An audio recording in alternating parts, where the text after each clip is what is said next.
নিজের চোখে দেখা কিছুদিন আগে একটা জানাজা পড়িয়েছে, খোদার কসম করে বলছে 6:30 ইন্তেকাল করেছে। হসপিটালের বিল দেনেওয়ালা নাই, 4 সন্তান। অ্যাম্বুলেন্সে ঘরে ঘরে আসবে, 1000-1200 টাকার বিল দেনেওয়ালা নাই। কি বুঝলেন? ক্ষণস্থায়ী দুনিয়া। মমিনের কম থাকলেও আমি বলি, কেউ যদি এসে বলে হুজুর একটু দোয়া করেন, খুব পেরেশানিতে আছি, আমি তার হাত চুমু খেয়ে বলি তোমাকে মোবারকবাদ, আল্লাহ তোমাকে ভালোবাসে। পেরেশানি তো মালিক দেয়, এই জন্য এটা রহমত মমিনের জন্য। পেরেশানি দেয় যখন ফেরেশতারা বলে আল্লাহ চাইতেছে টাকা পয়সা চাইতেছে, বলে এটা কি? বলে ফাসেক, দে বিদায় কর।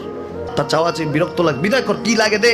মমিন যখন চাইতে থাকে আল্লাহ আমাকে কিছু লাগবে, যখন একটু করে চায় আমার মাটাকে সুস্থ করে দাও, বাবাটাকে আল্লাহ আমার স্ত্রীকে, আমার আমাকে একটু তৌফিক দাও, চাইতে থাকে মমিন। আল্লাহ বলে যখন ফেরেশতারা দেখে মমিন চাচ্ছে, দেরি করতে পারে না, তাড়াতাড়ি খাজানা নিয়ে দিতে নেবে, আল্লাহ বলে রাখোস না, এত তাড়াহুড়া কিসে?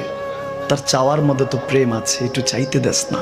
থাকুক না মমিন আর একটু পেরেশান, থাকুক না, থাকতে দেস না।